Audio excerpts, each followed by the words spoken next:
दैत्यो नाम्ना तृणावर्तः कंसभृत्यः प्रणोदितः चक्रवात स्वरूपेण जहारासिनर्भगम् जहारासिनमर्भगम्।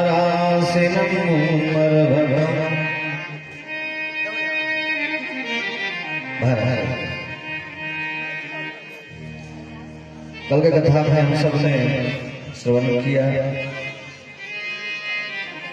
भगवान श्री हरि ने श्री बालकृष्ण लाल ने तृणावर्त का उदाहरण किया।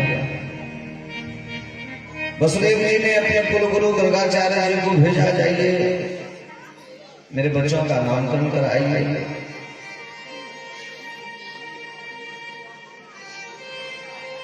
भगवान श्री कृष्ण बालकृष्ण लाल भिन्न भिन्न नई नई लीलाएं करते हैं।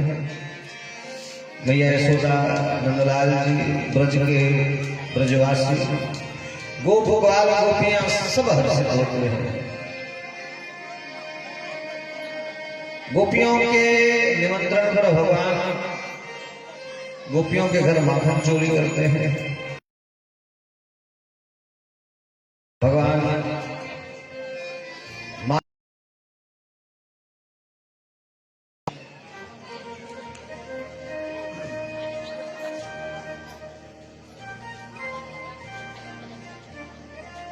एक दिन मैया अपने लाला को अपने स्तन का पान करा रही है, अपने हृदय पान करा रही है। एकदा गृहदासेषु यशोदानंद के कर्मांतर नियुक्तासु स्वयं दधे। बड़ा अच्छा सुखदेव जी चर्चा करते हैं इस जगह। मैया यशोदा अपने सब काम पूर्ण करने के बाद कर्मांतरे नियुक्तासु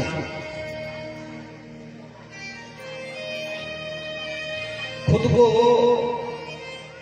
फुर्सत में लाकर मैया अपने लाला को लेकर के बैठे।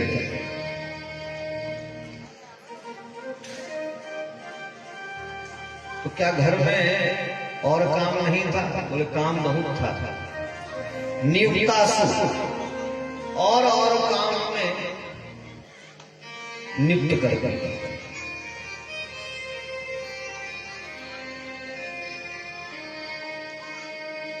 और स्वयं निर्ममंथ स्वयं दधी। और मैया यशोदा स्वयं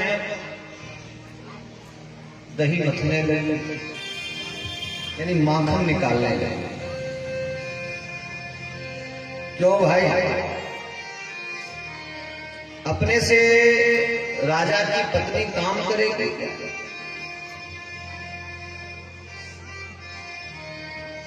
दो पैसा हो जाए आदमी को, आदमी के पास दो पैसा हो जाए, फलना के यहाँ जाके देखिए, उसके यहाँ नौकर चाकर है। खाना बनाने वाले अलग, कपड़े साफ करने वाले अलग, झाड़ू पोछा करने वाले अलग, और यहाँ तो सब हमें को करना पड़ता है। बच्चा पालने वाला अलग, बच्चा खिलाए कोई और। लेकिन मैया यशोदा और काम करने के लिए नियुक्त करती, लेकिन अपने लाला के लिए, अपने बच्चे के लिए स्वयं माखन गिलोती है, स्वयं माखन बनाती है।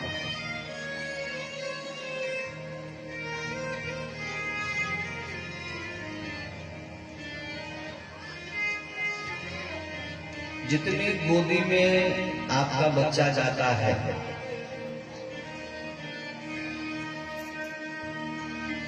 उतना ही व्यवहार उसके जीवन में आता है। नहीं समझ में आ रहा?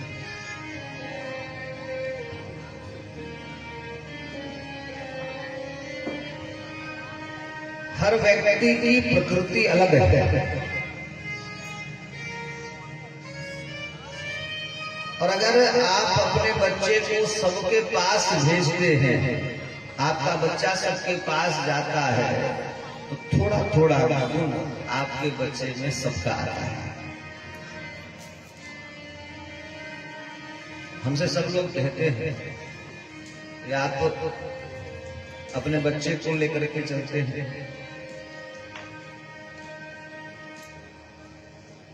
लगभग 22 वर्ष हो गया कथा का। अब तो बहुत कुछ सीख रहे हैं, कुछ नया रोज सीख रहे हैं। ग्रंथ चिंतन जीवन में आ रहा है, यह समझ महाराज जितना ज्यादा आपका बच्चा हर तरह के व्यवहार से आपका बच्चा पोषित होगा,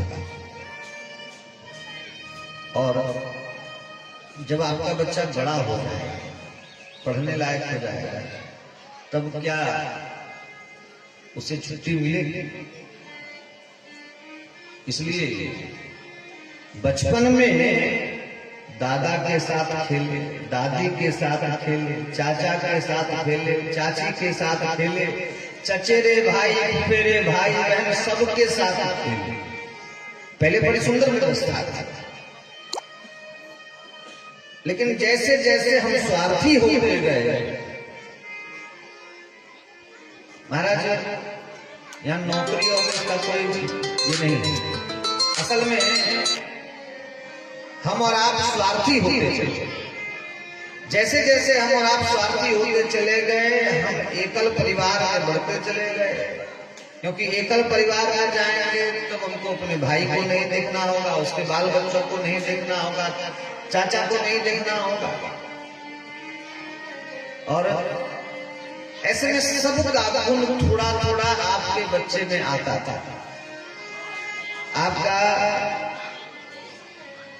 चाचा खाने बैठे हैं, आपके चाचा खाने बैठे हैं, और आपकी थाली में छोटा सा बालक जाकर के बैठ जाता है।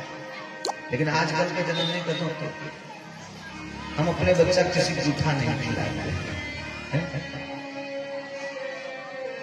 महाराज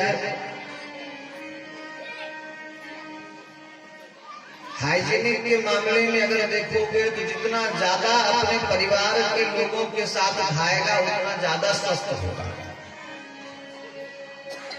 महाराज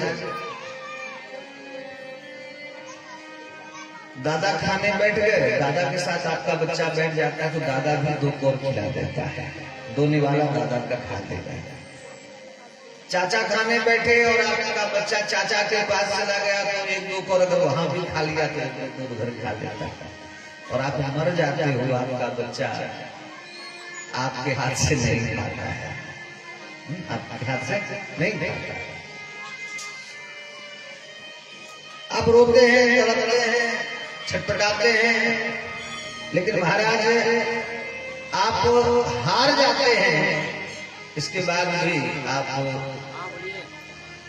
अपने बच्चे को सही सही नहीं खिला सकते। महाराज मैया यशोदा स्वयं अपने हाथों से माखन बिलो रही है, ध्यान रखिए।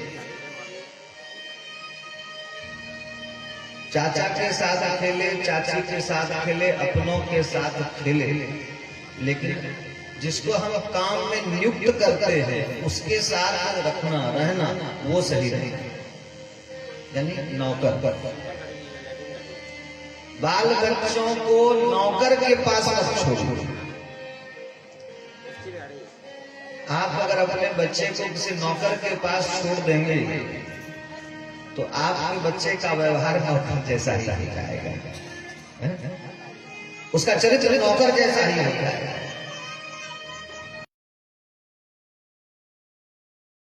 के लिए स्वयं भोजन बनाए। नौकर का बना हुआ भोजन खिलाओगे तो महाराज उसका व्यवहार, उसकी ऊर्जा उसमें जाएगी, उसके जो घर का व्यवहार है वो आपके बच्चों में प्रवेश करेगा।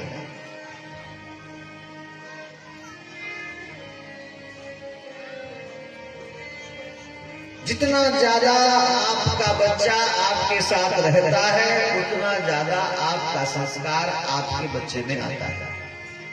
जितना ज्यादा आप उसको अपने साथ रखेंगे, जितना ज्यादा आप उससे दूर करेंगे, उसे अपने से दूर करेंगे, उतना ही ज्यादा आपके संस्कार से वह भागेगा।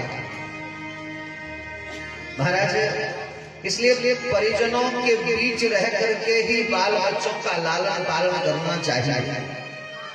अपने परिजनों के बीच, आपके पिताजी हो, आपकी माँ हो, आपके दादा हो, आपके चाचा हो, इन सब के बीच में रहेंगे तो आपका जो परिवार है, आपके परिवार का जो संस्कार है वह संस्कार आपके बच्चे में स्थित रहेगा। थोड़ा धूल में खेलने दीजिए,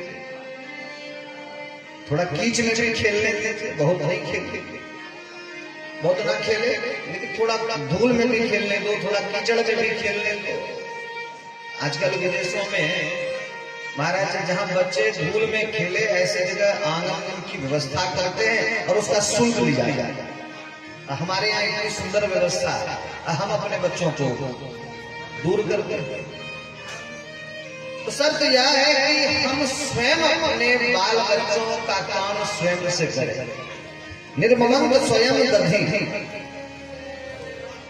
और अगर खुद नहीं कर पाते हैं तब बड़े परिवार में रहेंगे, लेकिन किसी नौकर के हाथ में मत दीजिए। ध्यान दीजिए, एक बहुत बड़ा दोष है।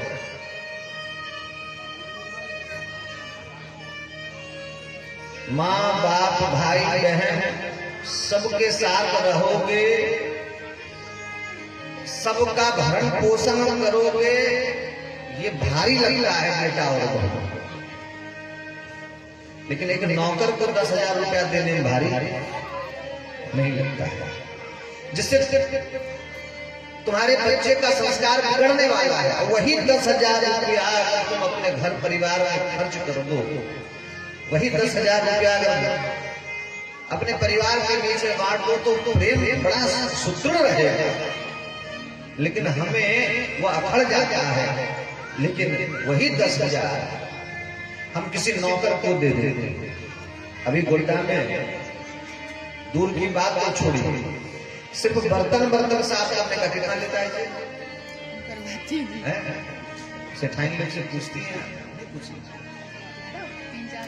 4,000 रुपया सिर्फ बर्तन धोने का। पोछा तो लगाने वाली आएगी वो 3,000 4,000 रुपया अलग अलग। कपड़ा साफ वॉशिंग मशीन आपके यहाँ, वॉशिंग मशीन में आपको कपड़ा खींचेगी और सिर्फ पसारेगी, उसका 4,000 12,000 का हो, वो आपके पीछे।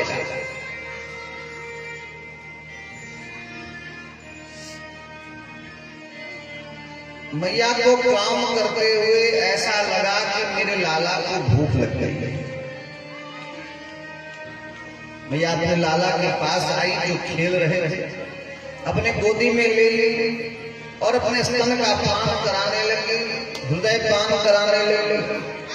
अचानक मैया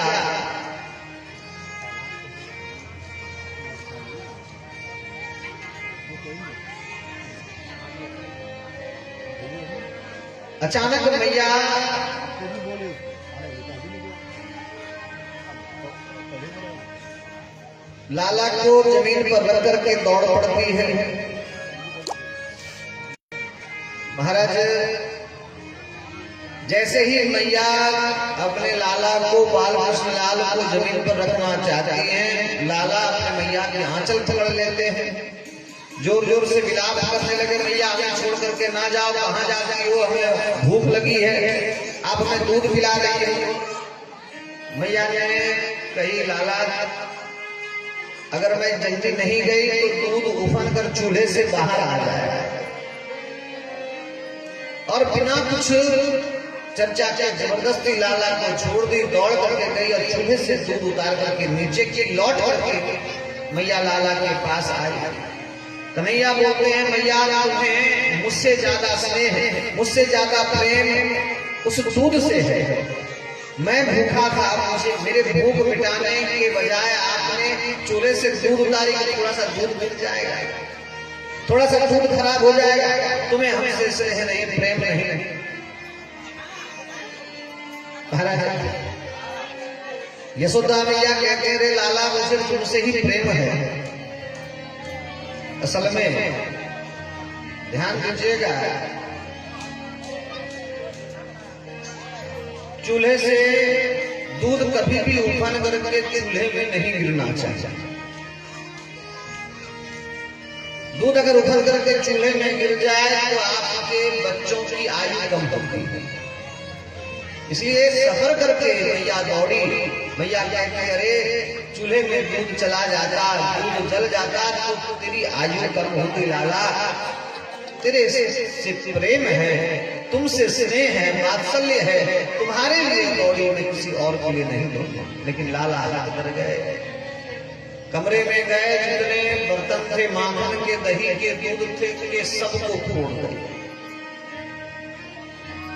मैया दौड़ी दौड़ी कमरे में गई और जाकर के देखती है पूरा कमरा महाराज सफेद हो चुका है। मैया एक छड़ी लेकर के दौड़ी, अरे लाला आज मैं तुम्हें नहीं छोड़ूंगी, आज तुम्हें अवश्य पीटूंगी। पकड़ने का प्रयास करती है लेकिन वृद्ध मैया के हाथ लाला